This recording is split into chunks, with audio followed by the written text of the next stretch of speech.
1 to 3 with Christy D, the midday show with flavour. Thanks to Smash and Fry, open daily from 12, across from the library on Duke Street. We might spend the next several minutes speaking terribly far back. This is because of my studio guests. I've got Lisa Kreisky and Carl Parker with me. We're going to be finding out all about the 39 Steps. You will know this, some of you will know this, obviously, as a Hitchcock film. However, Carl Parker, that's not what you are bringing to the Gaiety stage, is it? Mm-hmm. It's actually, it was a play adapted by Patrick Barlow, but it is based on the Hitchcock film. Yeah. But it's turned into a comedy spy thriller. So it's when you not say it's straight based drama. on, it's the characters, isn't it? Yeah.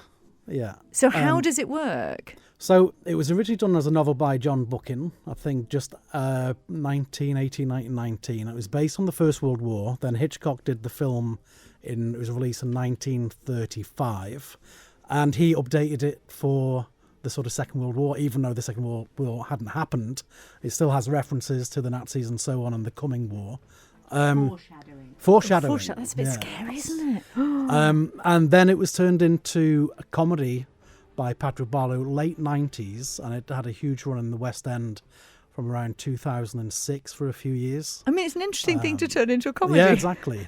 So it has the Hitchcock spine through it. It's still his thriller-esqueness, as like the genius that he was for filming, but Patrick Barlow has made it so that the actual stagecraft of it is very inventive and very funny. Well, we've got Lisa with us as well. When you say inventive and funny, it's a heck of a challenge for you on the stage, isn't it? Explain why. Well, it certainly is. We've got 4 actors playing between them over 50 characters, is it? Something like that. Anyway, we haven't counted them, I'm going to be honest, but it feels like 100 different characters. I myself play 3.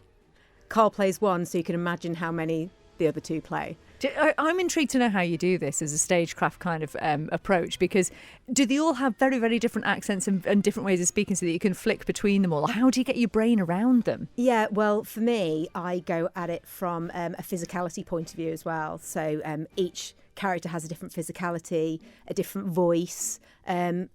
There are different accents, but I think that even when you're doing two different characters with the same accent, you can still change their voice and their intonation. And it's really fun because, the lovely thing about working with Carl and Colin, I always find is that they allow you to play and to find different things in rehearsals and complete free range of whatever you want to do. And sometimes it can get a bit out of hand. But it's great. The end result is great fun. You did say off air that you spent a lot of time laughing. Yes, well, that's just Carl's face. I've worked with Carl. She does love you, Carl. Yeah, I do. Endlessly. Carl and I have been friends since we were kids. And now I'm very fortunate that I get to work with him a lot. He keeps wheeling me out for stuff.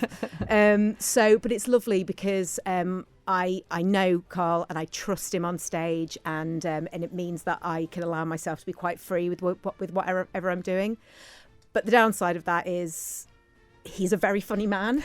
So sometimes there's a lot of sort of romantic moments in this show, and I can't. I'm going to have to do them with my eyes closed. I can't look at him without laughing. I don't know how actors do that, especially when it's your friend and you have to be romantic with your friend. I mean, my goodness, that must just be so awkward. But I know that you will manage it wonderfully. It's great fun. And I mean, even in those moments when we are laughing hysterically, we're finding moments that we hope that the audience will also find funny. Because if it's making us laugh and we've done it 100 times, it's sure to make the audience laugh as well. Well, you do have some previous on this, Carl, because this isn't the first time you've done this here. Yeah, we actually did it in 2012, so 13 years ago. And Lisa and I are doing the same characters as previous, and we have 2 new guys, Ben Hines, who people may remember from Father Ted, who played Father Ted, who's a brilliant, and he's been over, did Cinderella, who was with the 2 Ugly Sisters in Cinderella 2018, and Dave Shaw, who's done quite a lot of stuff with us over the years.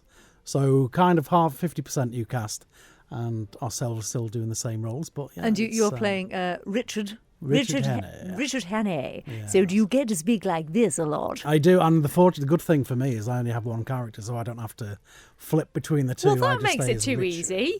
So you just literally in every single thing, the whole thing revolves around his character. So there's no break for this man. Yes, He's but you were like a Shirley machine. Valentine, so you know what that was True, like. yeah, I So, win. you win. Exactly. With your different characters, Lisa, do any of you ever actually have to interact with your other characters on stage? Yes, not so much myself and Carl, but the two. In the script, they're called the two clowns because they flip between so many different characters. But yes, at one point, I think that Dave's character is he's one of the heavies, like the gangsters, and he's talking to his little old Scottish man self, and it's brilliant. Dave does a great job of it.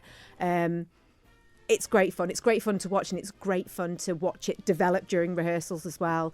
But as for me and Carl, I mean, we did it 13 years ago. I mean, that's a long time. You're not really going to remember, I are don't you? remember what I did last time. So for me, it's a completely different show.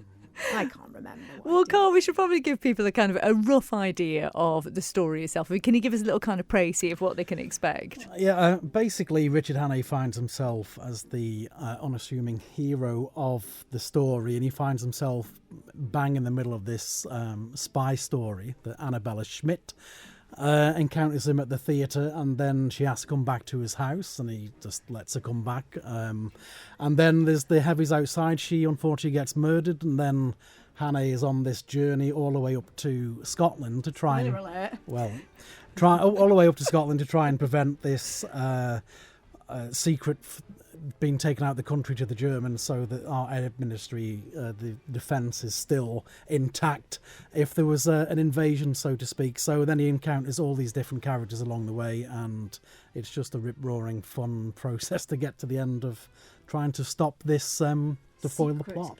The secret getting out of the country. The secret getting out of the country. Oh yes, I love it. That's one of your accents, obviously, because you get to be heard, don't you? I get to be Annabella Schmidt, yeah. And it's lovely, actually, because I have a lot of ancestry on that side. So I've been able to kind of remember my Auntie Gertie, who was fabulous. And so I'm trying to, obviously, not recreate Auntie Gertie because she was a lovely old lady. But Annabella Schmidt, trying to remember her sort of intonation and stuff, which was great fun. But yeah, she's great fun to play, Annabella. Who doesn't want to play a sexy German spy? Well, exactly. Who doesn't? I mean, I'd not previously thought of it, I have to say, but you never know. You will Maybe now. I should add it to my bucket list of things to do. Well, who will this suit then, Carl, from the point of view of kind of audience? Who is it for? Everyone. I mean, you can argue it's geared towards a family, so even kids would enjoy it, because there's a lot of slapstick humour in, lots of physical comedy, lots of inventive comedy. So, for example, a car is made out of 4 chairs and someone throws on the steering wheel. It's that kind of thing. So it's very innovative of its time, and I just think it's good fun for all ranges. Oh, it sounds brilliant. Well, so when is it on? It's on next Thursday from the 27th through to the 29th, and tickets available through the usual channels of villagaiety.com and box office 600,555. It's going to be well worth going. And I have to say, you all have a very particular way of doing things. You like to kind of cram everything in at the last minute, don't you? So how long have you been rehearsing for so far? We started on Sunday. So, yes, we started on Sunday. And it opens a week tomorrow. So it just brings the energy. It brings the energy, doesn't it? You know? Do you know what? I think that I enjoy doing a week's rehearsal and then putting the show on because I find it more immersive. Mm-hmm. So you're actually like in the rehearsal rather than doing a little bit, going home, living your life. Like, this is our life. It does sound like it, because you have essentially come into the studio and for the past half an hour, we have basically been speaking to each other like this for the entire half an hour. So I feel like you're living your characters. It's a wonderful thing. So 39 Steps. It's going to be hilarious, isn't it? It's going to be great fun. We wish you all the very best with it. We're going to give tickets away a little bit later, so I'm not going to give away the actual competition yet. We'll do that a little bit later on, but it's going to be fun, isn't it? A competition to win tickets for this. So if you want to win a pair of tickets today and tomorrow and Friday and Monday and Tuesday as well, then do stay tuned for that one. In the meantime, best of luck to you and the rest of the cast as well. Break legs, but also don't, but do, but don't. You know what I mean. Anyway, have an awesome time with 39 Steps. Many thanks, Carl and Lisa. Thank you very much. Lisa, I don't know if you remember what song I said we were going to play, but I wanted you to introduce it in an accent. Smash Mouth All Star. Okay. Yes. Okay, can you do it for us in your best file back? Of course. Introducing Smash Mouth All Star. Wonderful, thank you. Somebody. 1 to 3 with Christy D, the midday show with flavour. Thanks to Smash and Fry, open daily from 12 across from the library on Duke Street.